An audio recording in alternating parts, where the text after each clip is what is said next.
Welcome back to another Save It for Parts tool review. Today we're taking a look at this 30-liter ultrasonic cleaner from Vevor. This is one of the larger ultrasonic cleaners that Vevor offers, the model MH100S, 30 liters. It operates at an ultrasonic frequency of 40 kilohertz and has a heating power of 500 watts. Now this is the very first ultrasonic cleaner I have ever owned or used, so I have no idea what any of those specifications I just said mean. From what I understand, the basic operation of an ultrasonic cleaner is to create microscopic bubbles all over the surface of an object, releasing dust, oil, grease, rust, other contaminants, and it's supposedly really good for small, complicated objects with lots of crevices, things like tools with lots of little holes and places that dirt and grease can build up, things that are difficult to clean by other means.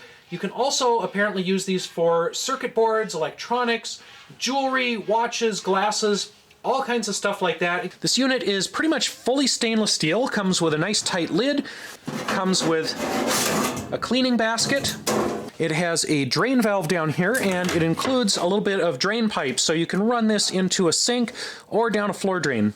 I'm skimming through the manual here. It's fairly basic, has a couple sketchy translations, but it pretty much makes sense to me. Ultrasonic cleaning is extremely effective at removing dirt and grime, which would normally require tedious manual cleaning by hand. It has been used to clean a wide variety of instruments and mechanical parts, such as carburetors. Now, carburetors are something that I have a bit of a personal vendetta against, and I'm pretty sure that whoever invented them has a personal vendetta against all mechanics, equipment users, and basically everyone in the world. I find carburetors to be one of the worst things to clean, and in fact, I've got one sitting around that needs a cleaning, so this might be a perfect test for that. Couple other things from the manual. It mentions that possible applications include electron line, medicament, horniness alloys. I'm not sure what a horniness alloy is. Hopefully it's not what this is made out of, but yeah, these manuals, the translations are always a bit amusing. Even some of the safety stickers have iffy translations, although I think I get the gist of it. The main control panel here is pretty basic. This whole front is actually just a sticker that goes over the top of the digital readouts and the buttons, and the sticker itself is starting to peel off right out of the box. I might have to get some spray adhesive or just duct tape that back on there. Now, the actual instructions for use are pretty basic. It says to add the appropriate amount of cleaning. It says ordinary cleaning can be washed with water. If there's more dirt, add the appropriate cleaning liquid. I don't know what that is. This doesn't tell me. I'll have to go online and find out. What do you use for this other than water? I'll just start with water for now because that's what I have. Now, it also tells you to adjust the time and temperature on the control panel here, but it doesn't really tell you what time and temperature to use for any given item. So I'm going to have to go online as well, look those up. You basically aren't given any direction in how to use this. It just comes to you, you get the basic instructions, and it's kind of up to the user to figure out what they're doing with it. For someone like me who's never used an ultrasonic cleaner before, that means I need to go and do some more research before I'm ready to get much out of this. Before we go to the carburetor, I want to test a few other small objects first. I dug around the garage and I pulled out all the dirtiest things I could find. So we've got this old manual hand drill, lots of grease, lots of dirt in that. We've got this rusty pocket knife, and I don't know if this will actually remove rust, but it might knock loose some of the scale and let me open this up and play with a little more, clean it out a little more in detail. Got this industrial light switch that I found in a demolition site, and that'd be fun to use in the house, but it's got some gunk down in there. It's got some other stuff I want to see if it'll take off. Nice rusty file with lots of junk in it. A lock that is not only seized up, but it has like gravel and sand kind of embedded in the wheels here, so you can't really turn the wheels. We're going to see if we can get this going again. And then we've got this little flashlight, which is also seized up. I suspect maybe the battery broke open in here and just corroded the inside. Be nice to see if we could get this unscrewed again, if we can loosen it up enough for that. I also want to see if the ultrasonic is going to damage the glass or the light bulb. So it's going to be interesting to see if this survives the process.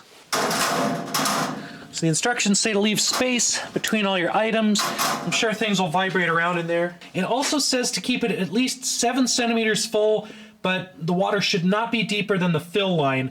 I'm assuming this is the fill line. It's not labeled. It says if you're using the heat mode to keep it around 2/3 full, so that's what we'll aim for.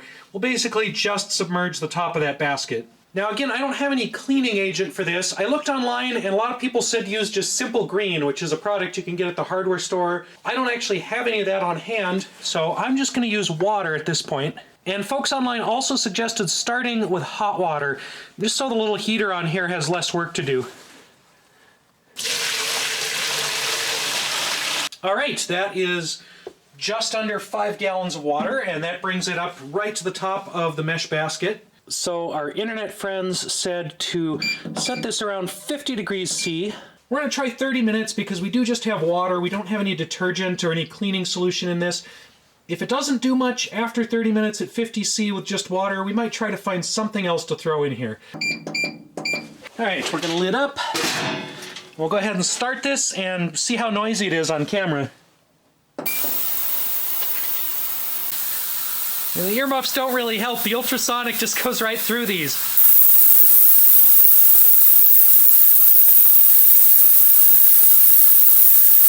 Well, our first test is finished, and it looks like our water did come up to 50, or actually 54 during that time. And the water is noticeably much filthier, so hopefully that means all this dirt in the water came out of our parts here.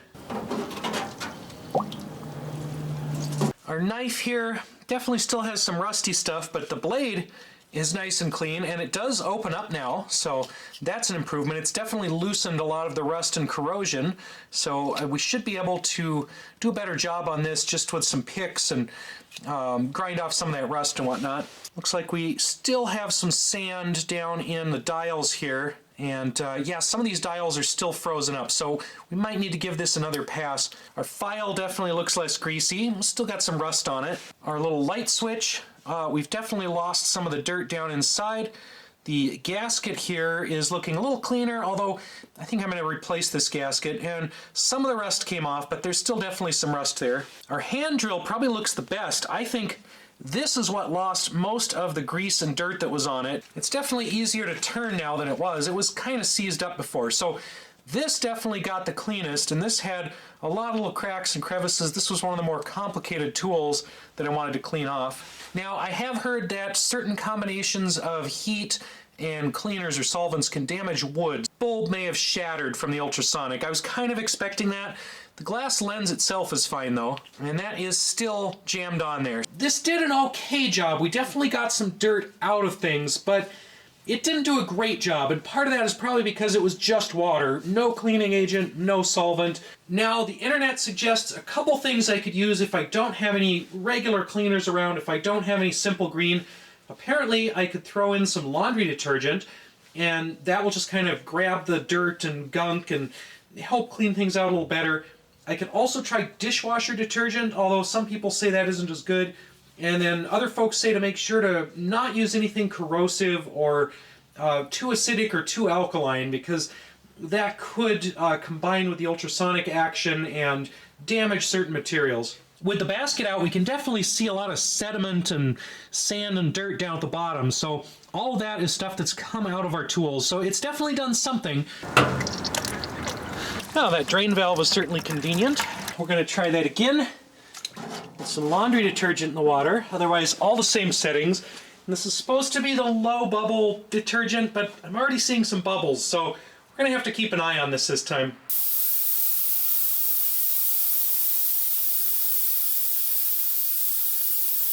Okay, round 2 is done, and the water looks even dirtier this time, so I think that detergent really helped get more dirt out.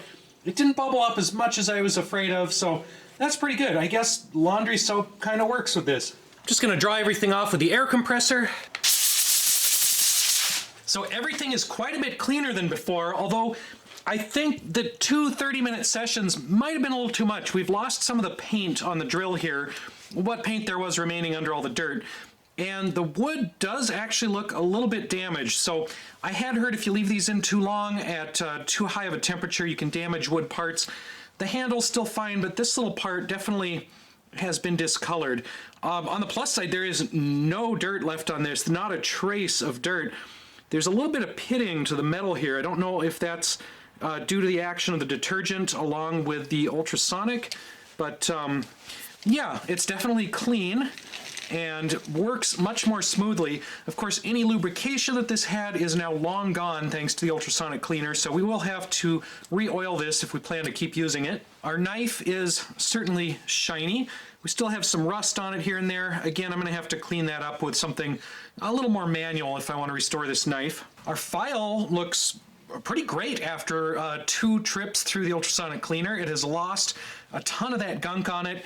It still has some discoloration and some rust, but it's much, much better than it was. Our little light switch is looking much cleaner. Again, still some rust, much less stuff inside. We've actually lost a little bit of the silver paint on there, but I was planning to repaint this anyway, so I'm fine with that. Our lock is now working. Lastly, our flashlight is incredibly clean now, but I still can't get the back off. So this is still fused on there. That burst battery inside has just kind of welded this thing all together. So flashlight can't be saved, but it sure is pretty though. We definitely had lots more dirt come out of everything in that second trip through the cleaner. So for my next cleaning project, I'm going after Kermit. I didn't name it Kermit. Some guy named Bruce Funk did, and I got this from his estate sale. So the one time that I actually tried to use this, we had it all cleaned up, new gas, new oil. Seemed like it was working just fine, but it ran way hot. The voltage was way higher than it should have been, and I'm pretty sure that means that something's stuck in the carburetor. In addition to Kermit here, I've got quite a collection of small gas engines. I've got my airboat, I've got that little bike engine, I've got this lawnmower engine, I've got a few more kicking around here, and honestly, they just end up sitting on the floor clogging up the shop because none of them work very well, and 99% of the time when one of these small engines doesn't work, it's the carburetor. And they're such a pain to deal with that it's almost easier to just buy a new carburetor on Amazon, throw the old one away.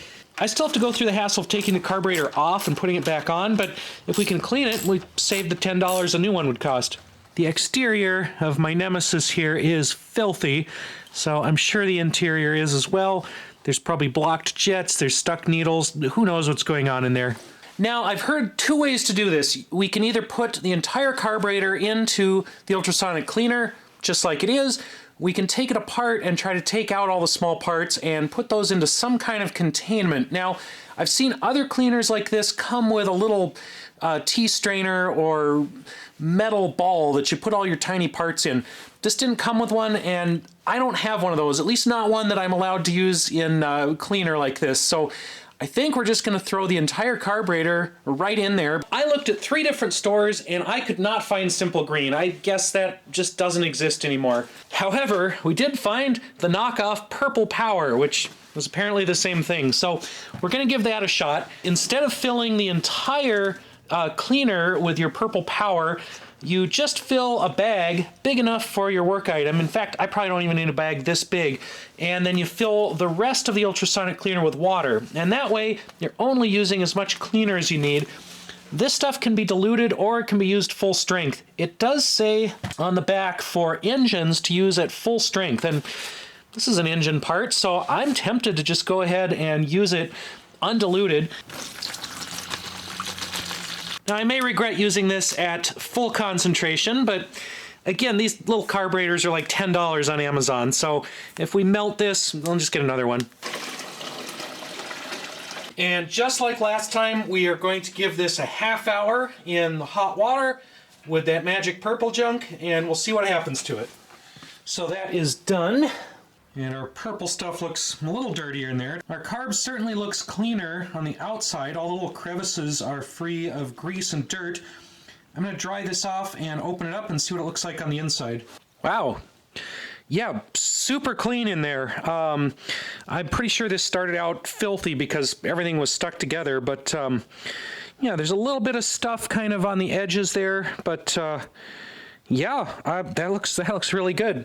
Yeah, I think that did a pretty good job. There's definitely still some gunk in here because it didn't really have anywhere to go.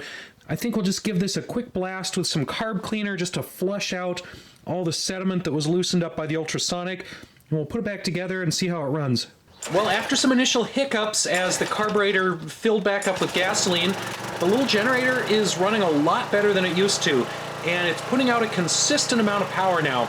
It's still slightly on the high side for the voltage, but there's no load, and it's definitely better than it was. Well, I'm quite pleased with the Vevor 30-liter ultrasonic cleaner. It has helped clean up a bunch of my old junk. It got these grungy old bearings a little bit cleaner than they were.